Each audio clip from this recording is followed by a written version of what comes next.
En nuestro segundo capítulo nos ocuparemos del embarazo y sus riesgos y también de las enfermedades hereditarias y las posibilidades de herencia de caracteres.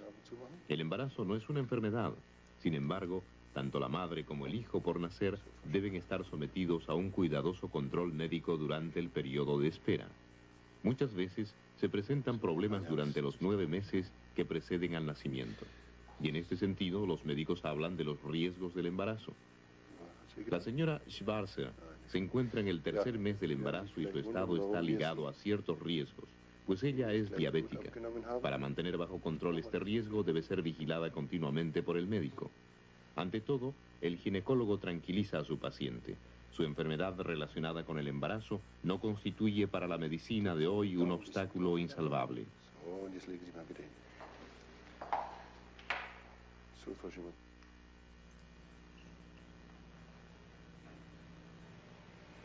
También la señora Bail espera un hijo, y su embarazo está sujeto a ciertos riesgos. El médico ausculta diariamente los latidos del corazón del feto. Todo está en orden. La señora Bail tiene perturbaciones del metabolismo y por lo tanto durante los 8 meses que pasaron tuvo que ser revisada con regularidad. Estos exámenes se deben practicar con mucho más frecuencia en pacientes con riesgos que en embarazadas que pueden contar con un desarrollo normal de su estado.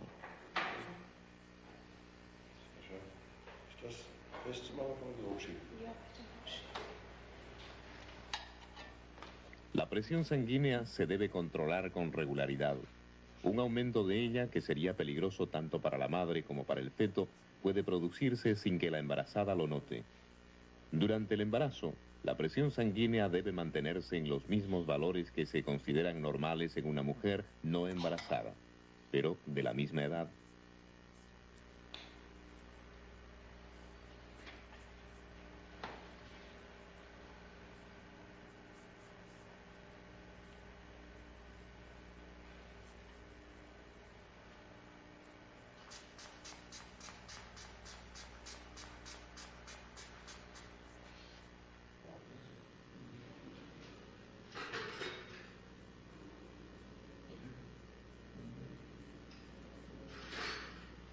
El médico explica a la señora Bail la forma de la curva que muestra la reacción del feto en el caso de contracciones artificiales, por si fuesen necesarias en su caso.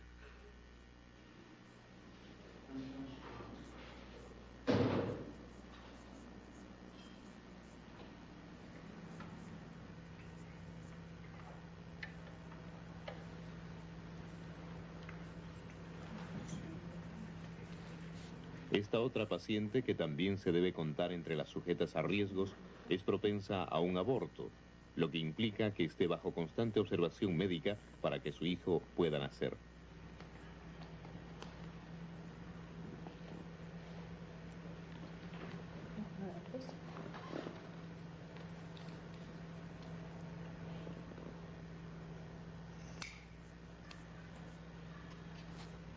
Con un aparato de ultrasonido se estudian los latidos del corazón del feto. Por este medio, tanto el médico como la paciente pueden tener un cuadro exacto. No siempre la madre conoce el resultado de este examen. Recordemos una vez más el proceso del embarazo y del parto. Los órganos sexuales internos de la mujer están protegidos por su pelvis, cerrada por un anillo óseo por el cual debe pasar el feto. El cuello del útero termina en el orificio uterino y con él desemboca el útero en la vagina.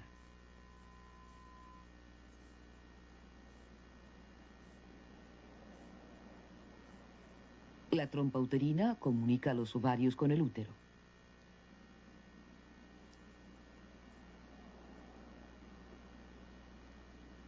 Después de la ovulación, el óvulo se desplaza por el cuello uterino hasta llegar al útero. Si en el camino se acopla con un espermatozoide, queda fecundado. El óvulo fecundado se desarrolla hasta convertirse en una especie de bola celular llamada mórula, que anida firmemente en la mucosa del útero. De esta mórula se desarrolla el embrión, que tomará este nombre después de un mes. Esta formación recibe posteriormente el nombre de feto.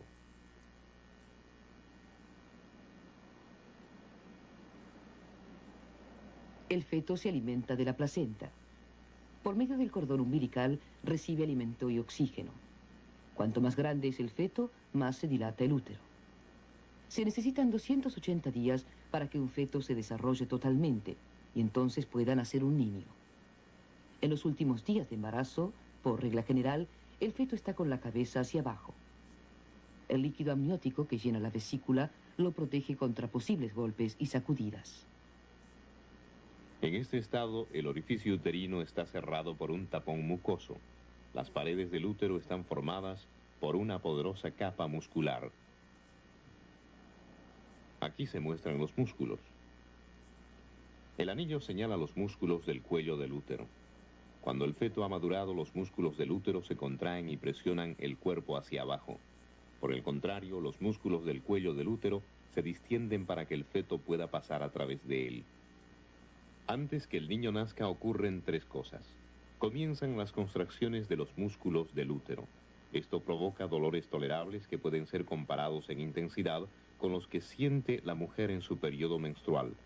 Algunas madres dicen tener sensación de calambres.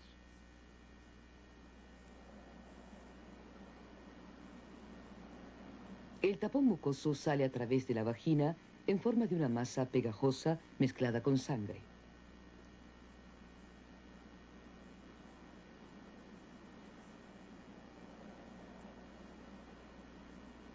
La vesícula amniótica revienta para que salga el líquido del mismo nombre. Por regla general, esto sucede más tarde.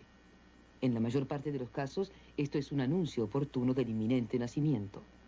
La futura madre debe conocer su significado. En la primera etapa del parto, los músculos del útero comienzan a presionar con intervalos de tiempo irregulares al feto en dirección al canal de parto. Cuando más distendida está la parturienta, el cuello del útero se abre con mucha más facilidad y rapidez.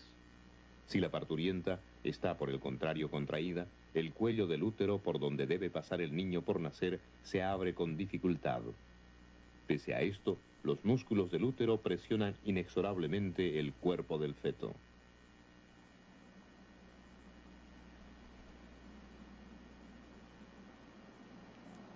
Sea cual sea el comportamiento de la madre, el niño debe pasar por el cuello del útero, aun cuando sus músculos no estén distendidos. En la segunda fase del parto, la madre puede ayudar. Ella puede presionar activamente el cuerpo del niño, empujándolo hacia el conducto de parto. Primero aparece la cabeza y después de algunas contracciones, el niño hace su entrada en el mundo.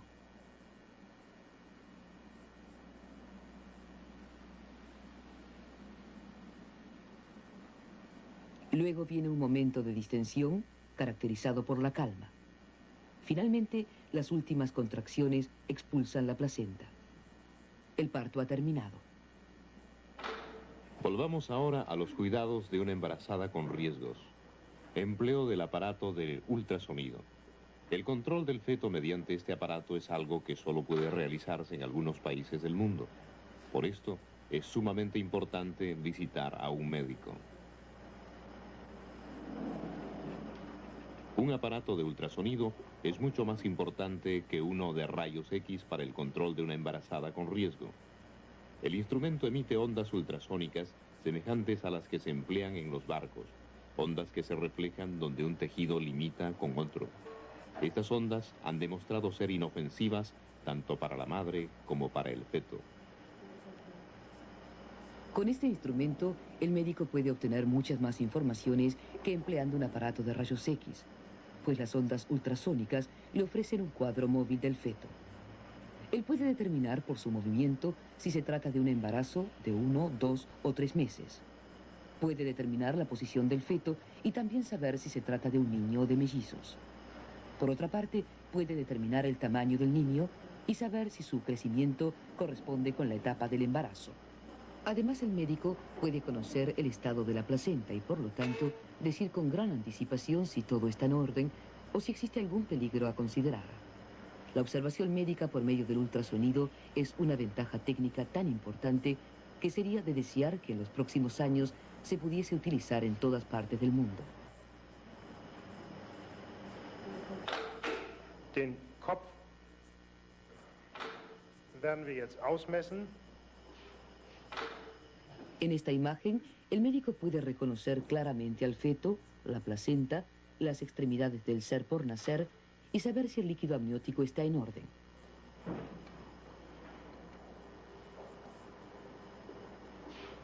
Cuando el plazo previsto para el parto ha sido superado o cuando el médico sospecha que el feto puede morir, la observación y análisis del líquido amniótico proporciona datos muy valiosos.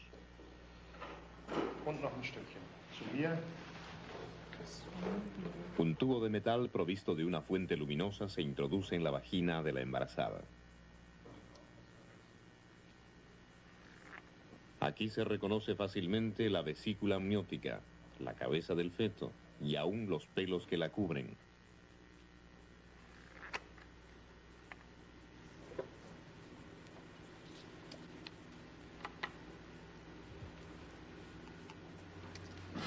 Diariamente se controlan los latidos del corazón del feto.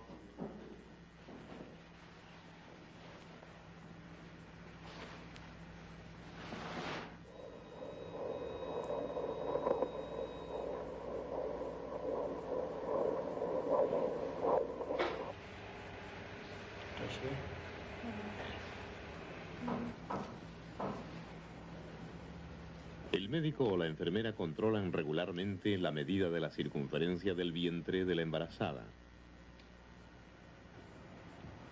Análisis de sangre son importantes aún durante el desarrollo de un embarazo normal. Con su ayuda se puede determinar, entre otras cosas, si hay señales de una enfermedad venérea que puede afectar posteriormente al niño. También mediante los análisis de sangre se puede determinar antes del nacimiento la incompatibilidad del factor RH.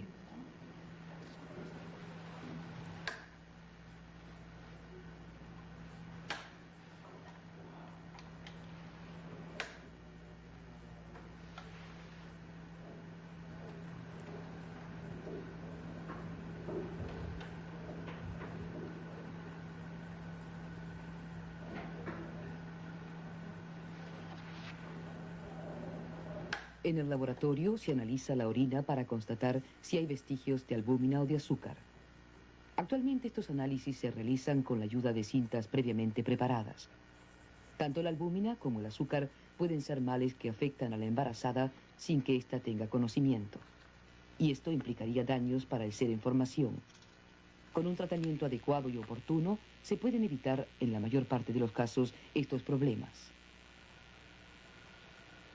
Desde hace poco tiempo los médicos conocen otro factor de riesgo en el caso del embarazo.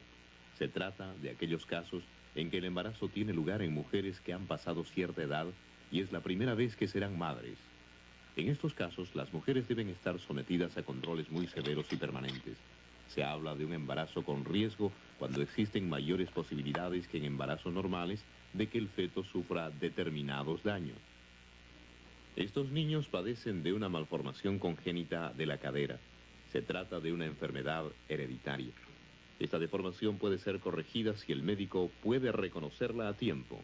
Queremos decir que han heredado la enfermedad. ¿Cuál es el mecanismo de la herencia? Dediquemos algunas palabras al tema. Mostremos a modo de ejemplo una ciudad del este de la República Federal de Alemania de importancia media. En ella vive la familia Schupp. Un día descubren un anuncio en un diario. Tarjetas para la protección contra accidentes. Se distribuyen gratuitamente. Los interesados deben presentarse en el Departamento de Asesoramiento Genético, donde se determinará el grupo sanguíneo de cada uno, que será incluido como dato en la tarjeta de protección.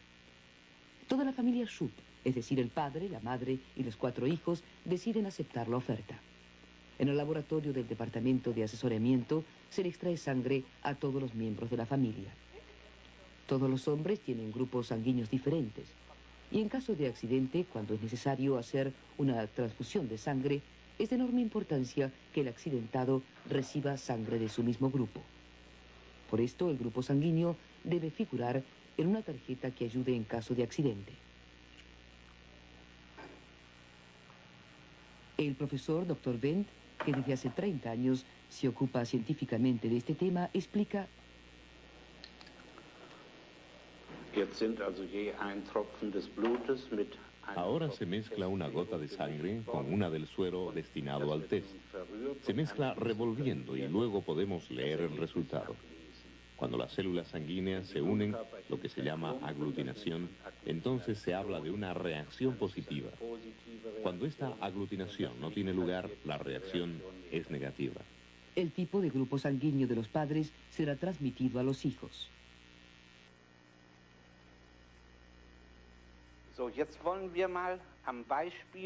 Tomando como ejemplo la familia Schupp, explicaré el fenómeno de la herencia del grupo sanguíneo. Comenzaremos con la tarjeta protectora en caso de accidentes de la señora Schupp. Ella tiene grupo sanguíneo A. El señor Schupp tiene grupo sanguíneo B.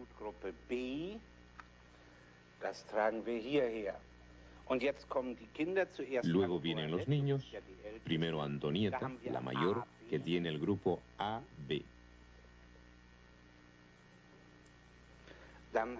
Tomás tiene grupo sanguíneo A.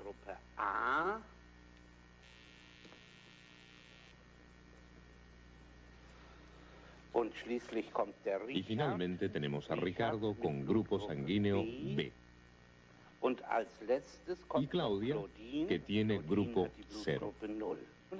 Tenemos en la madre grupo sanguíneo A, en el padre grupo B, y para los hijos 4 grupos diferentes. Si los padres transmiten a sus hijos los grupos sanguíneos que ellos tienen, suponemos lo que ocurre si tienen grupo A y B respectivamente. Sin embargo, este niño tiene el grupo de la madre y no el del padre. El otro tiene el grupo sanguíneo del padre y no el de la madre.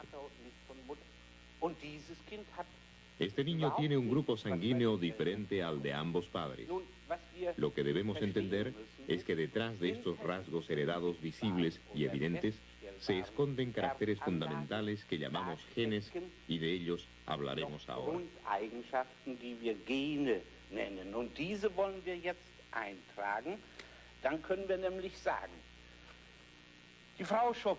La señora Schupp heredó de uno de sus padres el grupo sanguíneo A, del otro el 0. El señor Schupp tiene que haber heredado de uno de sus padres el grupo B y del otro el 0.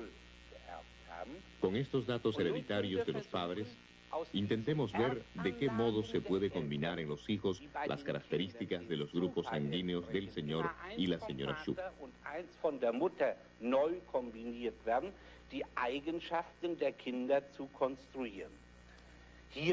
Aquí tenemos que determinar que de la madre heredarán los caracteres del grupo sanguíneo A y del padre los del grupo B.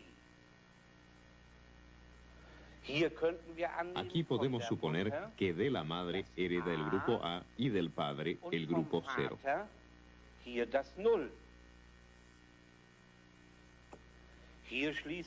Aquí el grupo B del padre y el 0 de la madre. Y Claudina, que tenemos como última posibilidad, heredó el grupo 0 de la madre y el 0 del padre, de modo que ella no tiene ni grupo A ni B, sino 0. Vemos que la herencia es algo distinto a la transmisión simple de las características de los padres a los hijos. Lo que se transmite son los factores hereditarios que se esconden detrás de los caracteres, factores que en la generación de los hijos se combinan de una manera distinta.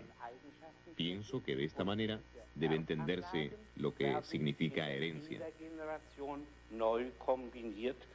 Ich glaube, auf die Weise kann man verstehen, was Vererbung heißt.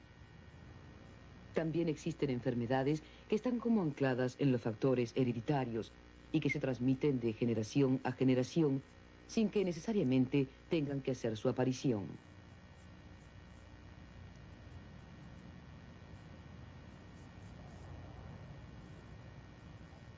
Frau Braun, der Hausarzt hat... La genética, ciencia que estudia los factores hereditarios en el hombre, se ocupa, entre otras cosas, con la transmisión por vía hereditaria de enfermedades. Mongolismo, deformaciones físicas congénitas, trastornos del metabolismo, enfermedades de la piel, de los ojos y debilidad mental son las enfermedades que se heredan con mayor frecuencia en Europa. Una de las tareas fundamentales de la genética es poder conocer la posibilidad de transmitir por herencia una de estas enfermedades antes de que el niño sea concebido. Tarea de un Estado adelantado socialmente es proteger especialmente a un niño que nace víctima de una secuela hereditaria. También es importante evitar que un niño, aún antes de nacer, sea víctima de un mal de origen genético. Y tal vez habría que evitar también la concepción de seres propensos a heredar males irreversibles, como este muchacho, caso de mongolismo. Solo mediante un examen de los cromosomas es posible determinar si existe un riesgo hereditario y también el margen de posibilidad de riesgo.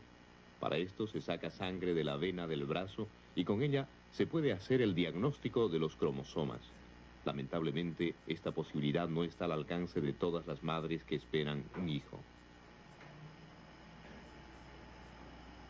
Se toman algunas gotas de sangre y se colocan en un líquido nutritivo, y las células se dejan crecer durante 3 o 4 días en un ambiente de temperatura adecuada.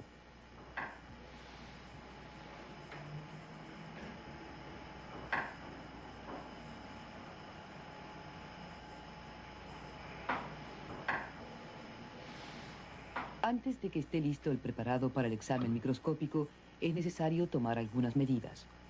Lo fundamental es hacer hinchar el núcleo de la célula hasta el punto de que estalle la envoltura celular y que los cromosomas salten como una nuez dentro de un saco.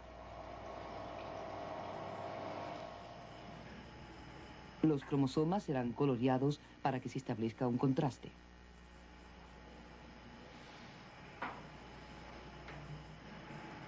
Luego se busca con el microscopio un grupo adecuado de cromosomas de la célula en división.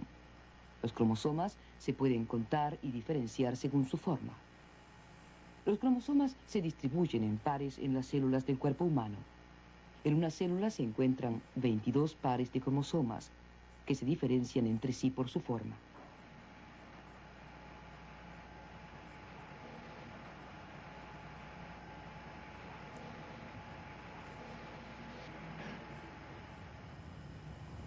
Tenemos los cromosomas sexuales responsables de la formación de las características sexuales.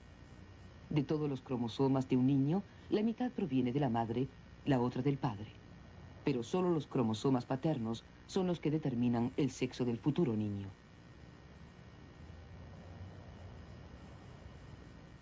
Cuando una enfermedad se hace evidente, como en el caso de Peter, resulta particularmente terrible porque hay males que recaen sobre niños de padres totalmente sanos que proceden también de familias sanas.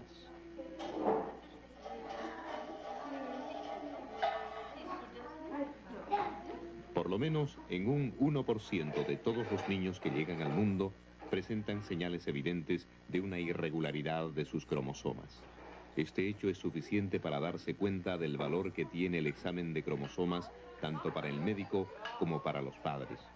Este examen ofrece informaciones sobre un posible factor de riesgo, pero también proporciona datos para el diagnóstico y tratamiento de la enfermedad localizada. Los casos de mongolismo ponen en evidencia la importancia que tiene realizar un examen de cromosomas. Se puede constatar de una manera evidente que las alteraciones de los cromosomas pueden ser la causa de graves enfermedades del hombre.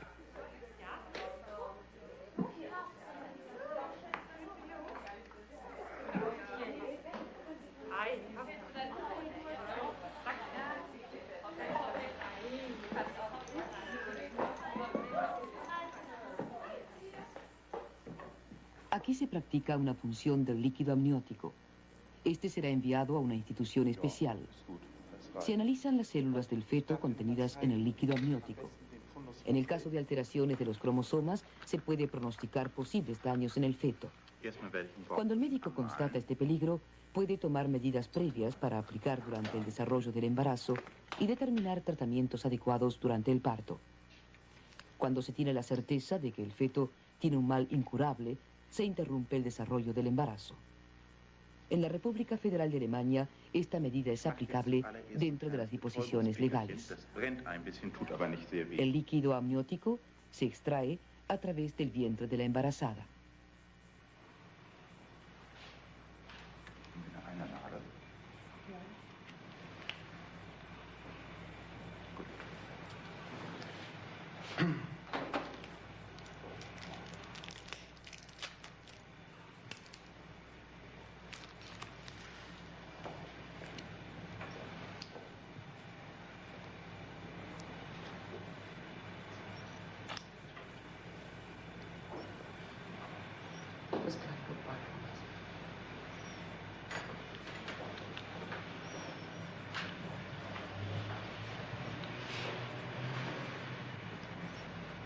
Gut, ich halt's. Nochmal.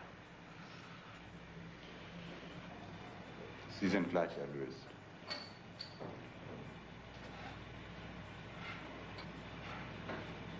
Aconsejamos a toda mujer embarazada. En cuanto se tiene la más mínima sospecha de que algo no está totalmente en orden, consultar al médico. Esto ahorra preocupaciones. De este modo, finalizamos el segundo capítulo de la serie Espero un bebé. En el próximo nos ocuparemos del comportamiento de la embarazada y propondremos algunos consejos sobre vestimenta, alimentación, gimnasia y preparación para el parto.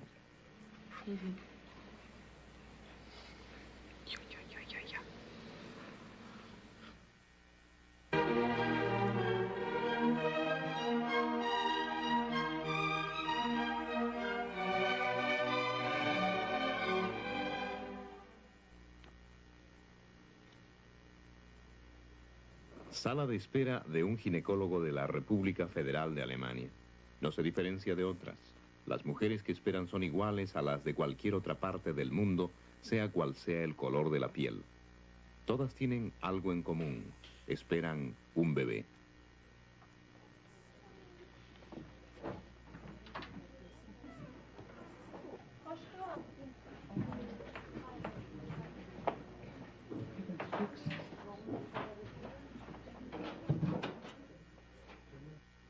Wann war denn Ihre letzte Regel? La señora Sir está en el tercer mes de embarazo. El médico quiere conocer el ritmo de su periodo menstrual. Es muy importante saber con qué distancia temporal se presenta.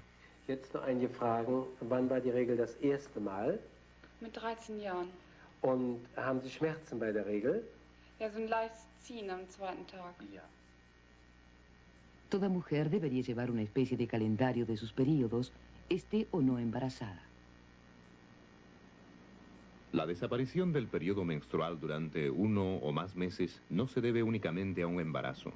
Hay muchas otras causas posibles: disturbios en la producción de hormonas, enfermedades del útero y también simple cambio de clima. Esto significa que cuando se retira el periodo menstrual hay que consultar al médico.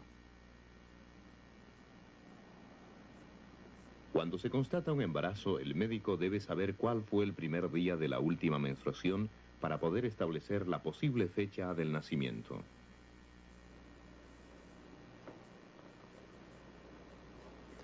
Ja, Ihr errechneter Termin ist also am 12. August nächsten Jahres. Dieser Termin kann sich aber 10 Tage vor wie auch 10 Tage zurück verschieben. Este test de embarazo puede hacerlo cualquier persona si adquiere en la farmacia los medios necesarios. En cuanto la mujer constata que no ha tenido su periodo, puede hacer el siguiente test. Mezcla en un tubo de ensayo orina con algunas gotas del líquido que compró en la farmacia.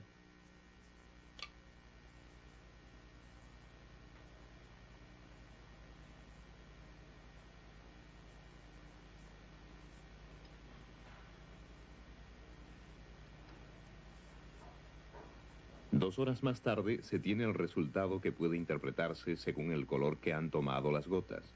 Si el test da un resultado positivo, es aconsejable que la mujer consulte un médico para tener la correspondiente seguridad.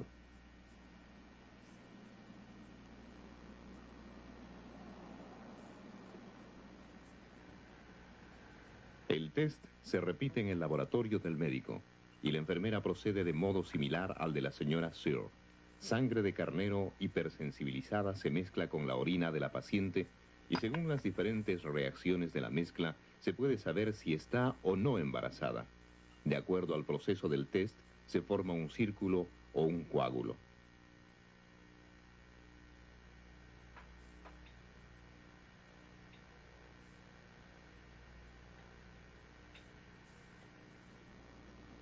El periodo menstrual de la mujer está gobernado por el diencéfalo y por la hipófisis.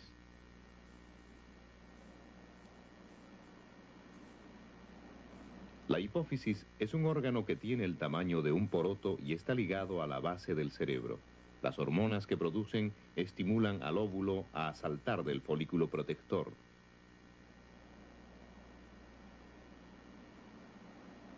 La hipófisis produce, entre otras, hormonas que actúan sobre la tiroides, las cápsulas suprarrenales y los ovarios, de modo que ellos mismos también produzcan hormonas. Estas hormonas determinan y regulan los diferentes procesos previos del periodo de la menstruación. Sin la existencia de la hipófisis, todo el mecanismo del periodo menstrual no sería posible.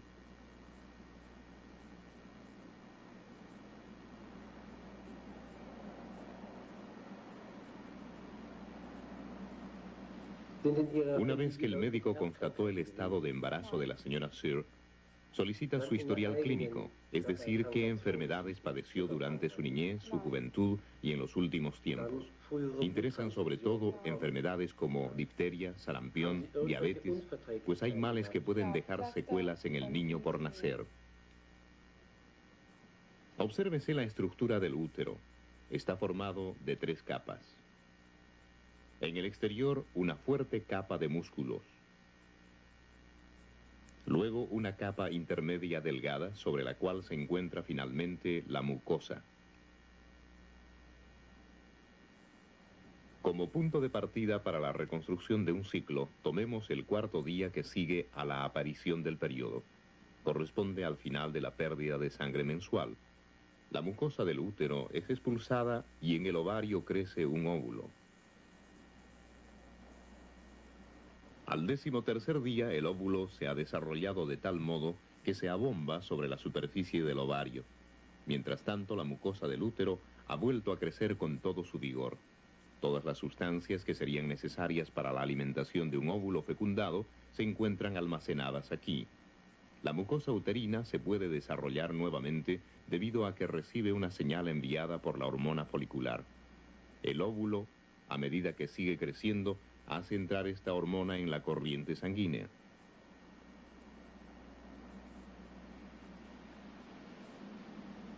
El óvulo se encuentra cerca de la trompa uterina. Alrededor del 14.º día se revienta el folículo y el óvulo queda liberado y es transportado hacia el útero.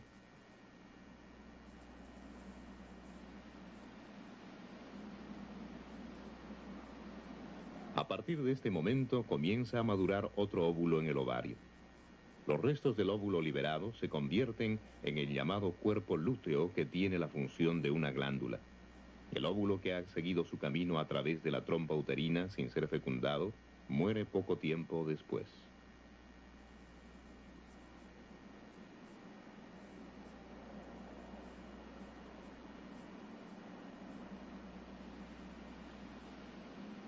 Después de unos 28 días, se inicia un nuevo periodo menstrual que comienza también con pérdida de sangre, con la que se expulsa la mucosa del útero y el óvulo muerto.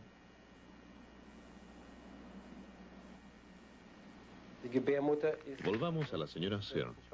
El ginecólogo la examinó mediante un tacto, una medida prescrita por casi todas las leyes relacionadas con el tratamiento del embarazo. Cada visita que realiza el médico implica un control de su peso. 58 Kilo.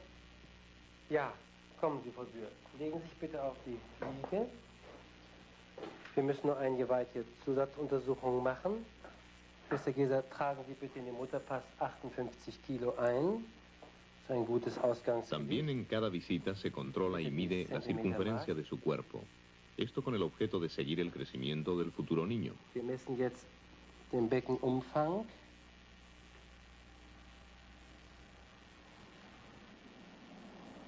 ¿Cómo se origina un ser humano? Por medio del contacto sexual, el semen masculino se introduce en la vagina de la mujer. Los espermatozoides recorren en una hora cerca de unos 15 centímetros.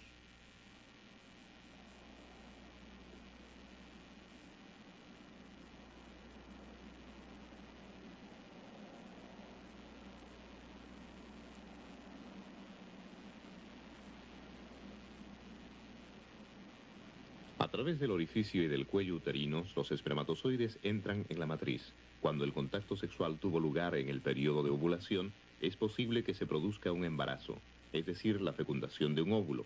Esta puede tener lugar 1 hora y media después del coito. Solo pocos espermatozoides entre millones alcanzan su meta, el óvulo, y solo un espermatozoide puede penetrar en el óvulo para fecundarlo. 14 o 15 horas más tarde comienza la primera división celular. Primero se forman 2 células,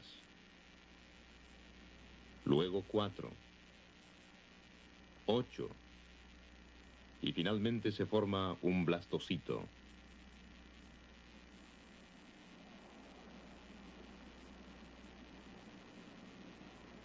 Este blastocito se mueve permanentemente a través de la trompa uterina en dirección del útero. En él se acumulan todas las sustancias necesarias para la nutrición del óvulo fecundado.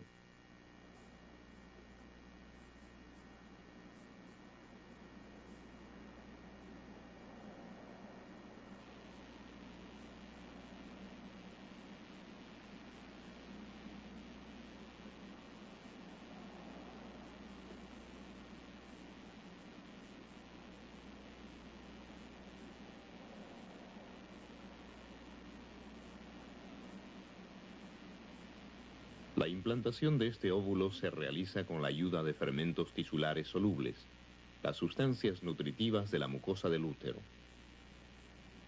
Estas están representadas aquí por puntos coloreados. Sirven al embrión de alimento.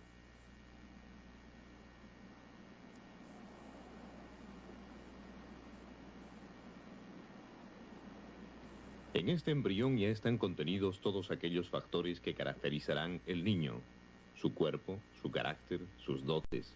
Todo esto se fijó en el momento que se produjo el encuentro entre el óvulo y el espermatozoide. El embrión se forma de 3 zonas celulares, una externa, una media y una interior.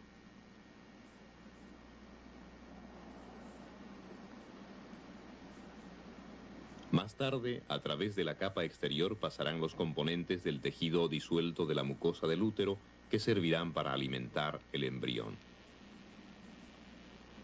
En la capa interior se encuentra el nódulo embrionario. Allí se forman 2 cavidades, la vesícula blastodérmica a la izquierda y la cavidad amniótica a la derecha. La capa externa se va convirtiendo en un corrión.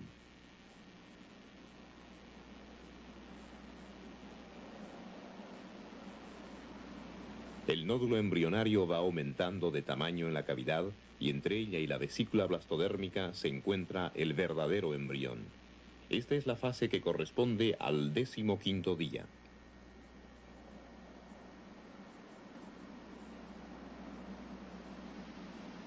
Aquí tenemos un embrión de 17 o 18 días. En la pared exterior se reconocen las vellosidades ya muy desarrolladas. Se han formado sobre la parte exterior de toda la bolsa embrionaria. Al principio el embrión estaba rodeado solo por estas vellosidades. El embrión va madurando. Una vez más, la señora se hace controlar por el médico. Se encuentra en el 4.º mes de embarazo. Dann kann man das feststellen. Wir wollen mal suchen.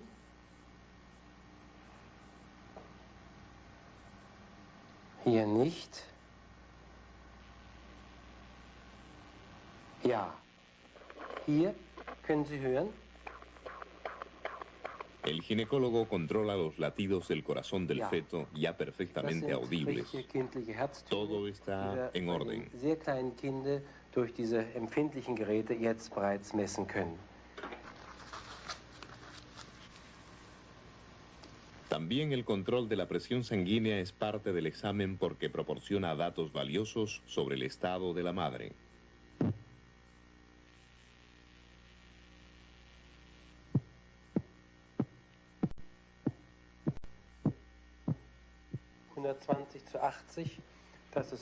El médico está satisfecho de su paciente. Una vez más, volvemos a la representación gráfica del útero materno y del óvulo fecundado. El embrión anidó definitivamente en la mucosa del útero y crece día tras día.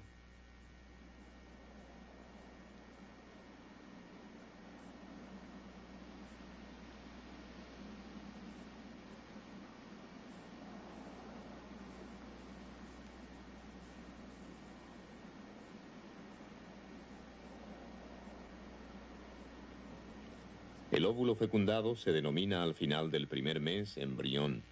Tiene cerca de unos 4 centímetros de largo y se encuentra en una cavidad llena de líquido. La flecha señala la vesícula amniótica llena de líquido que protege al embrión contra los golpes y las sacudidas. Este es el cordón umbilical que une el embrión a la placenta, verdadera cocina materna, órgano que le proporciona el alimento. Para comprender mejor este proceso, vean la placenta representada en un corte esquematizado. El intercambio de oxígeno y sustancias nutritivas con anhídrido carbónico y sustancias residuales tiene lugar a través de una membrana.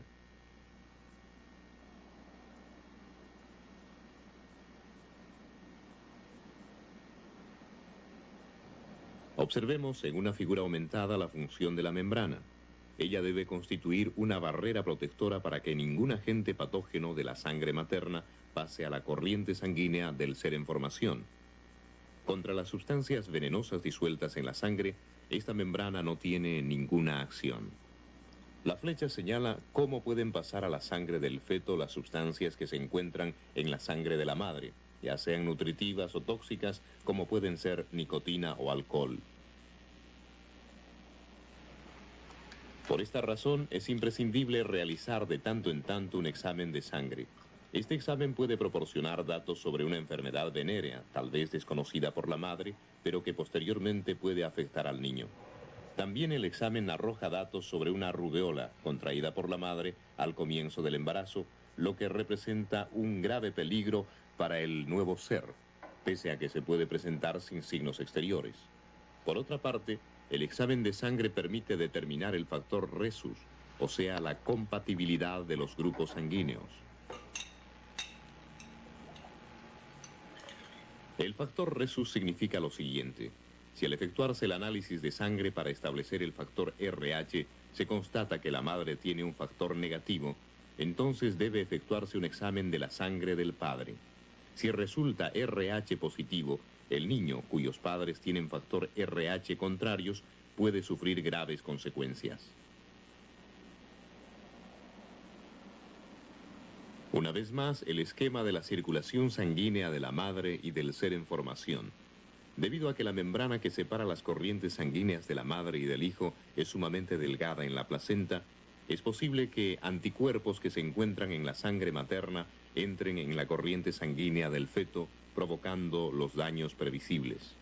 Por esta razón, un ginecólogo debe seguir con enorme atención un embarazo. So, Frau Syr, kommen Sie, setzen Sie sich bitte. En el caso de la señora Syr, se han efectuado todos los exámenes necesarios. El médico le prepara una especie de ficha maternal. Esta ficha debería tenerla toda mujer embarazada a partir de los últimos 3 meses de gestación. En ella figuran datos valiosos, prescripciones, indicaciones, dimensiones, etc. Datos que pueden ser muy importantes para un médico, ajeno al caso, si tiene que intervenir si se presentan contracciones inesperadas.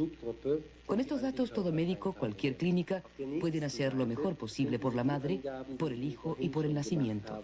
Esta ficha maternal es un documento de importancia capital. Se trata de un documento de identidad para el futuro ser.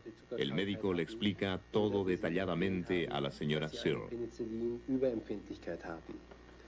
Hier unten werden die Ergebnisse der Lewis-Suchreaktion, der Reaktion auf Geschlechtskrankheiten. Toda madre que espera un hijo puede hacerse ella misma una ficha semejante. En este documento debe figurar el nombre, la edad y la dirección de la interesada, la fecha del último periodo y el día previsto para el parto, la altura, el peso, enfermedades infantiles y posteriores, así como indicaciones médicas sobre la presión arterial y exámenes de sangre. Der Gebärmutter, die Lage der Herztöne, der Blutdruck, ihre Blutwerte und ihr Urinbefund.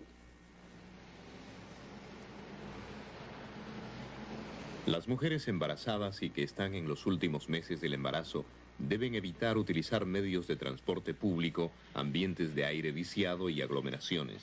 En estas circunstancias aumentan las posibilidades de accidentes que pueden recaer sobre la madre y el ser por nacer. La señora Sir se encuentra en su casa. Este es su esposo Carl y esta es Bárbara, la hija de ambos. Ellos desayunan solos, pues la señora Sir se ha recostado porque no se sentía muy bien. Tenía náuseas. Este malestar no es motivo de preocupación, pues es normal en una embarazada. Pero si los vómitos se repiten muchas veces al día, es necesario consultar al médico. Momentáneamente puede ayudar una taza de té o café. Muchas embarazadas padecen también de ardor de estómago.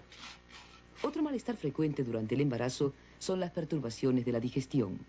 En este caso, se aconseja tomar un vaso de agua tibia.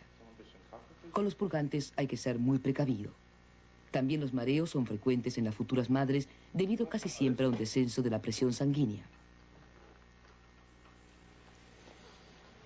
El señor Sir, que hoy por ser domingo desayuna cómodamente con su hija, prepara para su esposa una merienda ligera que se la llevará a la cama. Esto es una excepción porque el señor trabaja el resto de la semana.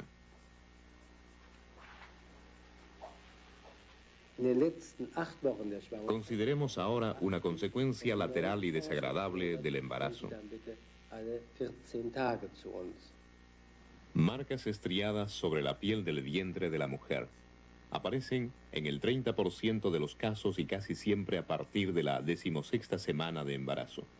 Esta paciente, que se encuentra en el 8º mes, muestra de modo evidente estas rayas. Podemos ver delgadas hendiduras y rayas que atraviesan casi toda la superficie del vientre. También se pueden formar en la zona de la cadera. Muchas veces hay que tomar medidas de precaución consistentes casi siempre en distribuir sobre la piel afectada una crema especial en capas muy finas.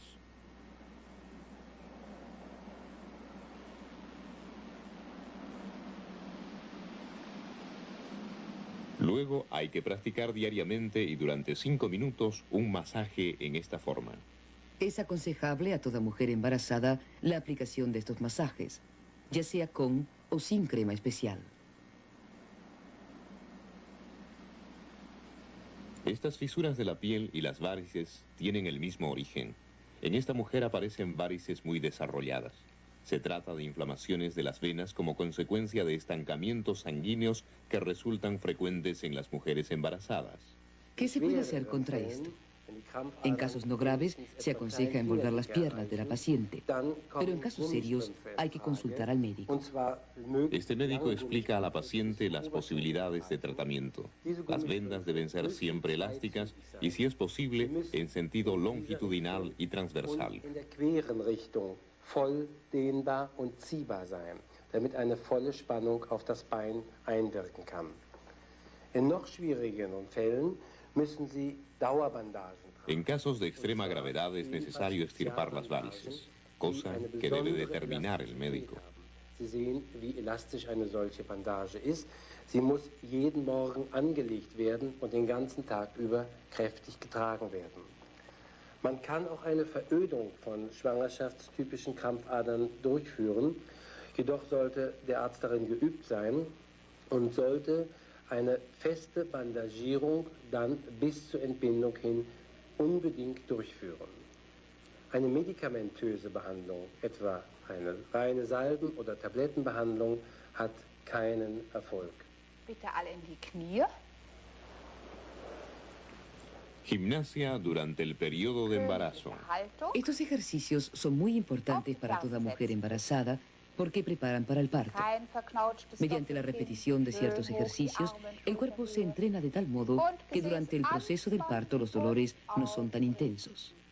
Por ejemplo, aflojamiento de la pelvis y de sus músculos y fortificación de la pared abdominal.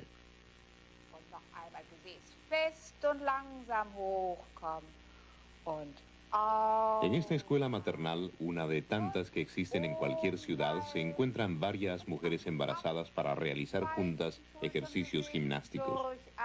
En estas escuelas reciben además información sobre aspectos del parto, sobre el cuidado de los bebés y su alimentación. Sobre esto nos ocuparemos nosotros en otras películas. Queremos señalar lo importante que es la gimnasia para las madres como preparación para un parto posiblemente doloroso. No solo facilita el parto, sino que sirve para evitar trastornos característicos del embarazo. Esta gimnasia es también aconsejable como entrenamiento general del cuerpo durante la espera.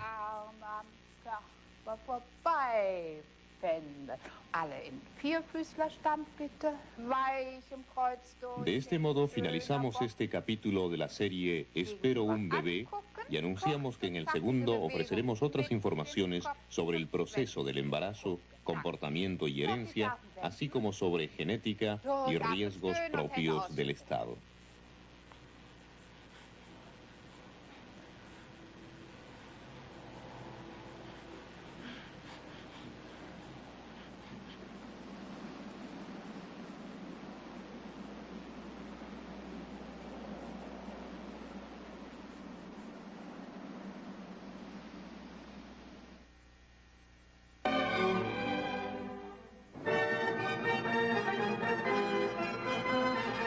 En este tercer capítulo de nuestra serie nos ocuparemos de los preparativos de un parto.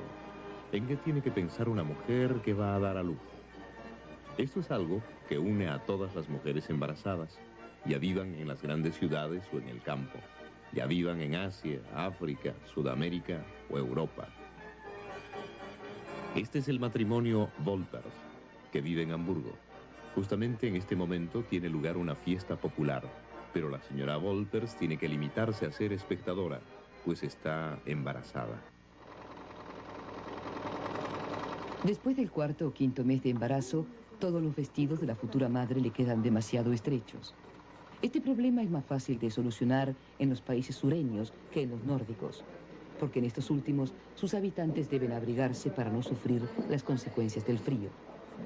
Para las mujeres que son habilidosas con sus manos o con la máquina de coser, el problema de la vestimenta es menor y pueden llegar al 9º mes de embarazo sin mayores dificultades en materia de ropa.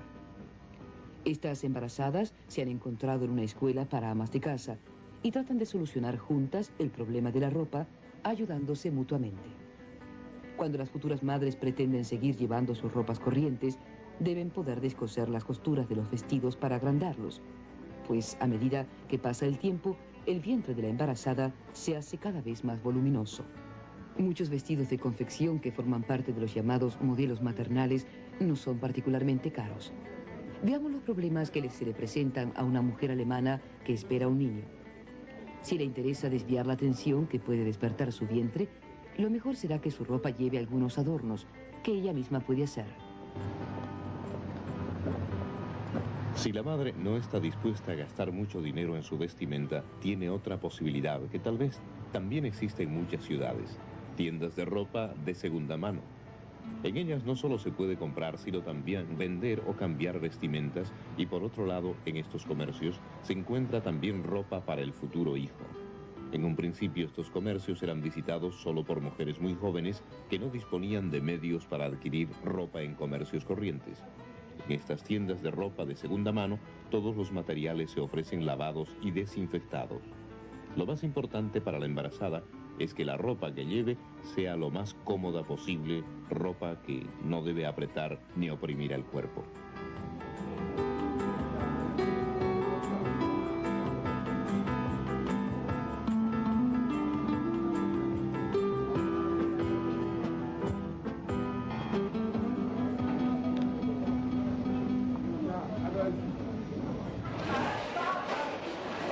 Muchas embarazadas llevan pantalones que se combinan con blusas o pullovers y son una prenda muy indicada.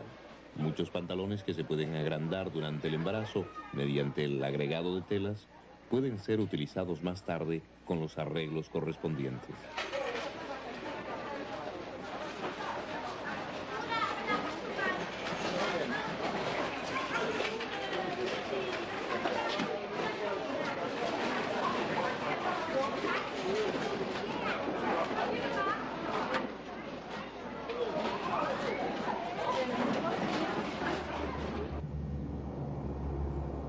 En muchos países es frecuente que las mujeres embarazadas acostumbren a llevar sostenes para el busto, fajas o corpiños. Esta es una decisión personal de cada mujer y depende de que sienta su busto si está muy pesado o si no, o que su vientre tenga una tendencia a aflojarse. Tal vez la mujer ya ha tenido varios hijos o ha sufrido una operación en su vientre. Las madres jóvenes no necesitan este tipo de prenda y si quieren llevar un sostén, este no debe ser estrecho, pues el volumen del pecho aumenta también durante el proceso del embarazo. En muchos países es necesario que la mujer lleve zapatos. En este caso aconsejamos que no calcen zapatos muy altos, pero tampoco totalmente planos. El pie se cansaría en los dos casos. Si se sienten dolores en los pies, es aconsejable utilizar plantillas adecuadas. Una futura madre no debe andar descuidada ni desprolija. Precisamente cuando una mujer no se siente absolutamente bien, es cuando el cuidado y la prolijidad hacen milagros. Las mujeres que acostumbran a utilizar productos cosméticos, la mayoría de las cuales se encuentran en las grandes ciudades o entre las que tienen una profesión, muchas veces tienen que renunciar a tales productos. En muchos casos producen erupciones cutáneas o eczemas. Si esto ocurre y la mujer no quiere renunciar a los productos cosméticos, debe pedir consejo a un médico que tal vez pueda resolver el problema.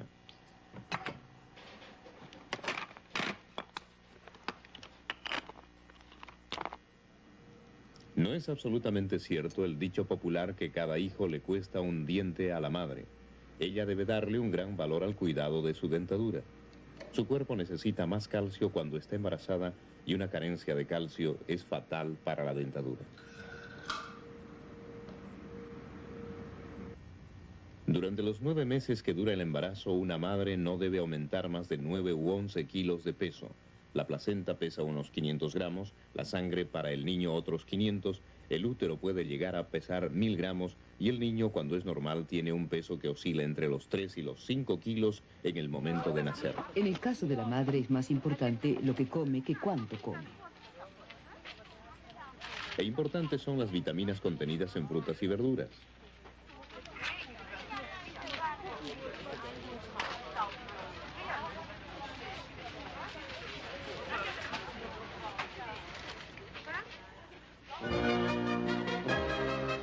¿Y la cantidad de líquido que necesita su cuerpo y el de su hijo? Como la madre en realidad no tiene que tomar líquido para 2, debe controlar su sed. Para ella es suficiente 1 litro de agua diaria, cantidad contenida en las frutas y verduras que consume.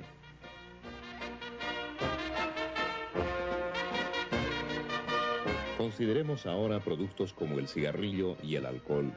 Del mismo modo que los medicamentos llegan con gran facilidad de la circulación sanguínea de la madre a la del feto. Está demostrado que los hijos de mujeres muy afectas al tabaco o a la bebida son más débiles que los de madres libres de estos vicios. El porcentaje de nacimientos prematuros es mayor entre madres fumadoras y además también está demostrado que los padres fumadores pueden influir negativamente en la salud de sus hijos. Algunas consideraciones para mujeres embarazadas que viven en grandes ciudades. Las mujeres que ya tuvieron un aborto no deben realizar viajes durante el periodo de embarazo. Durante los 9 meses tampoco es aconsejable que vuelen. La aceleración en el momento del despegue, las vibraciones durante el vuelo y el peligro del malestar característico de la altura, expresado con vómitos, son factores que pueden acentuar la predisposición al aborto. Lo último es válido también para los viajes marítimos. Por supuesto que esos son consejos que solo interesan a un muy reducido grupo de mujeres, pues ¿qué ama de casa o madre de otros hijos está en condiciones de emprender un viaje durante el embarazo? Querer desarrollar en este periodo grandes aptitudes deportivas es equivocado. Paseos tranquilos son aconsejables. En cambio hay que descartar marchas violentas. La natación es un deporte mucho más indicado que otros que exigen sacudidas físicas, esfuerzos desmedidos y flexiones exageradas. Dentro del agua, la mujer embarazada se siente muy a gusto, debido a que pierde la sensación del peso de su cuerpo. Se siente como el pez en el agua. Pero unas 6 semanas antes del parto, debe suspender los baños.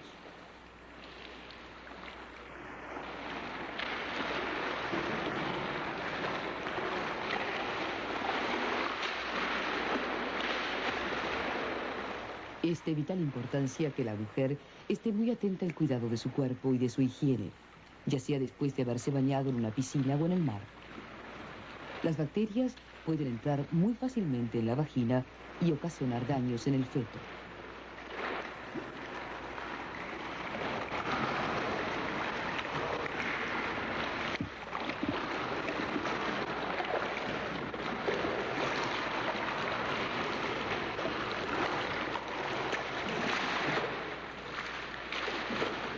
Las madres pueden realizar ejercicios livianos, como son flexiones de las rodillas o del tronco, y de inmediato constatarán con qué facilidad se pueden practicar dentro del agua.